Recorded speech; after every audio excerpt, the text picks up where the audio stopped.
Shabbat Shalom, nous recommençons cette semaine, après cette fête de Simchat Torah, un nouveau cycle de lecture de la Torah, et c'est donc la paracha Bereshit. Bereshit, bara Elohim et haaretz ve'et hashamayim. Au début, Dieu créa les cieux et la terre.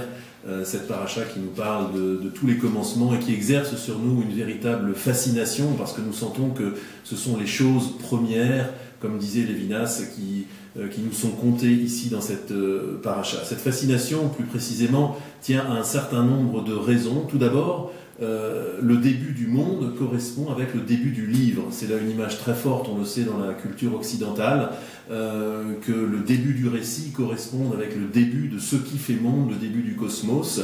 Au passage, c'est une idée qui a été critiquée et examinée de manière critique par la tradition, par Rashi, qui pose la question justement pourquoi donc ce livre commence avec le début d'un monde et pas par exemple à la première mitzvah collective donnée au Bnei Israël au livre de l'Exode, ceci sera le premier des jours, et on voit donc que la tradition remet en question l'évidence évidente a priori d'un livre qui commence avec un monde.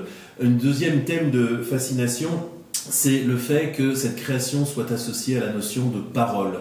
Il y a dans la parole une immédiateté, quelque chose de créatif, quelque chose qui crée des choses à partir de rien, dont nous sentons que, effectivement, nous sommes proches aussi. Les êtres humains ont cette capacité de créer des mondes à travers le simple fait de parole, et sans doute il y a quelque chose qui nous parle ici dans cette Genèse, où Dieu énonce les éléments avant que de les créer. Le troisième motif de fascination, c'est sans doute la puissance divine. On voit que la puissance divine ici se déploie, c'est une idée très, très intuitive, qui parle d'ailleurs beaucoup aux enfants, quand on essaye d'étudier, de transmettre cette histoire, qu'ils captent immédiatement cette notion d'une puissance divine totale, d'un monde qui nous est donné simplement par volonté divine, de manière pleine.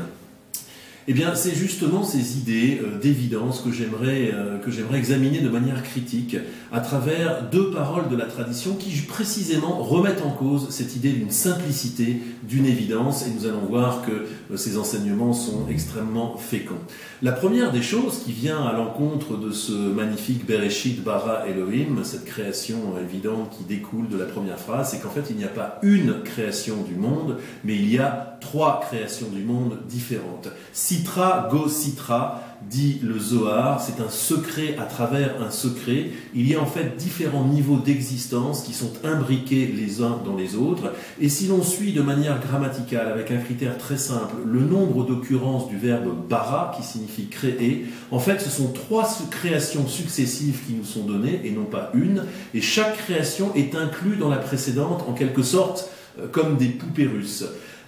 Voyons cela de plus près à travers les versets. Le premier verset, la première création, c'est celle du premier verset de la Bible, Bereshit bara Elohim et haaretz ve'et hashamayim.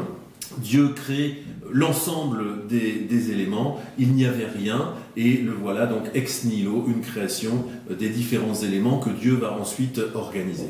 La deuxième création, qui nous vaut l'emploi une deuxième fois du verbe bara, c'est celle de la vie animale au verset 21, toujours du premier chapitre. Vaïvra Elohim et taninim agdolin, Dieu créa les cétacés énormes et tous les êtres animés qui se meuvent dans les eaux, etc. C'est donc une deuxième création, deuxième utilisation du verbe bara qui nous est donnée ici. Et ce qu'il est intéressant, c'est que par rapport à la première création, il y ajoute une dimension de bénédiction. Peu de temps après, vayevarer otam, c'est-à-dire que Dieu crée les êtres vivants et il les bénit.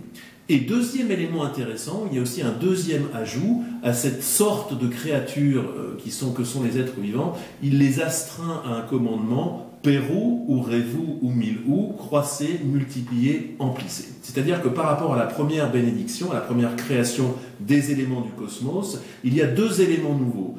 Une capacité nouvelle, c'est celle de bénédiction, et aussi une injonction nouvelle de croître, de multiplier. On retrouve cette logique aussi dans la troisième création, troisième utilisation du verbe bara. Elle est utilisée à propos de l'homme au verset 27. Vaïvra Elohim et Adam betsalmo, Dieu créa l'homme à son image. Et ce qui est intéressant, c'est qu'on retrouve effectivement une dimension supplémentaire encore. D'une part, il les bénit, comme il avait béni les êtres vivants, mais il s'adresse aussi à eux, il les élit en tant vayomer lahem, il les élit en tant qu'interlocuteurs. Donc à la dimension de création, il ajoute la bénédiction, comme il l'avait fait pour les êtres vivants en général, mais aussi la dimension de langage, la dimension d'interlocuteur. Et de la même manière aussi, la logique d'injonction se fait plus précise. Il leur ajoute aussi Peru, Urevu, ou comme il l'avait fait pour les êtres vivants en général, mais il leur ajoute aussi Vakif Shua Uredu, soumettre et commander à la terre. Ce que nous dit donc ces trois créations emboîtées, c'est qu'à chaque fois il y a des niveaux d'êtres différents. Le niveau de la création totale, on passe une création ex nihilo, on passe de rien à quelque chose. Ensuite, au sein de cette création des êtres vivants, auquel s'ajoute la dimension de bénédiction et aussi des injonctions de peupler la terre. Et troisième niveau de sophistication de cette création, à l'intérieur des êtres vivants, une création distincte, celle de l'homme, auquel est ajoutée à la création pure, à la bénédiction, la dimension de langage, la dimension d'interlocution, avec aussi des injonctions plus précises. Et l'on voit déjà que la création pour la tradition n'est pas seulement un fait cosmologique, n'est pas un fait seulement génétique, un fait physique, mais déjà il y a des dimensions morales. La cosmologie est inextricablement liée aussi à la dimension éthique. C'est ce que nous dit aussi un deuxième commentaire qui s'attaque à la vision trop simple d'une création unique et évidente. C'est une maxime des Pirkei Avot qui nous dit « Ba'asara ma'amarot nivra haolam » par 10 paroles, le monde a été créé. Ce midrash est basé sur le fait qu'effectivement, quand on compte le nombre d'occurrences des Vayomer et Dieu dit, eh bien, il y en a 10 faits de création. Et là aussi, c'est l'idée d'un monde beaucoup plus complexe qui nous est livré que la simple création monolithique, pour ainsi dire, du cosmos. Et que dit ces maximes des Pirkei Avot? Elle dit la chose suivante: par 10 paroles, le monde a été créé. Qu'est-ce que cela nous enseigne? N'aurait-il pas suffi d'une seule parole pour qu'il soit créé? C'est l'idée évidente à laquelle on pense. Eh bien, c'est pour punir les méchants qui détruisent le monde créé par 10 paroles, et pour récompenser les justes qui soutiennent le monde créé par 10 paroles. Quel est l'enseignement ici de cette pensée très intéressante? D'une part, que le monde est beaucoup plus complexe que l'on imagine. Le monde est comme feuilleté. Il est composé d'un feuilletage de plusieurs créations successives qui ont en quelque sorte pour vertu à la fois de protéger. Chaque feuilletage de monde est protégé par ses propres toldot, donne lieu à ses propres engendrements, de manière un peu autonome par rapport aux autres dimensions. Et il y a une dimension de protection. Ça donne un pouvoir fantastique à l'homme qui agit dans une dimension. Ça a un effet démultiplicateur, mais aussi protecteur. L'homme ne peut pas détruire le monde en entier parce qu'il y a plusieurs feuilletages, et donc il y a à la fois une démultiplication de ses capacités et en même temps une limitation de son pouvoir. Mais surtout, c'est l'enseignement éthique qui transparaît dans ce midrash. Là aussi, ce midrash nous dit que la création du monde n'est pas seulement un fait cosmologique, un fait de capacité, mais que le monde est essentiellement une matière à mérite. Si l'homme est méritant, eh bien, il donne mérite au fait que le monde a été créé par 10 paroles, et s'il ne l'est pas méritant, eh bien, il détruit le monde créé par 10 paroles. C'est-à-dire qu'il y a une dimension éthique inextricablement liée aussi à la dimension psychologique. Aussi, c'est une pensée qui devrait pouvoir clore aussi cet intarissable et interminable débat de savoir pourquoi la Genèse ne parlerait pas des dinosaures, pourquoi la Genèse ne s'adapte pas à la pensée scientifique. C'est pas qu'elle ne s'adapte pas, c'est que de toute façon on parle de choses complètement séparées, de manière complètement différente. Et ce qui se montre à travers ces deux midrashim, aussi bien le fait qu'il y a non pas une création, mais 3 créations, du verbe bara, et que le monde aussi est feuilleté en 10 paroles, des zones d'êtres différentes, eh bien c'est que la création n'est justement pas qu'un fait physiologique, comptable de la science, etc., mais inextricablement une matière à mérite, une matière à éthique, et que le monde en fait est soumis à bénédiction.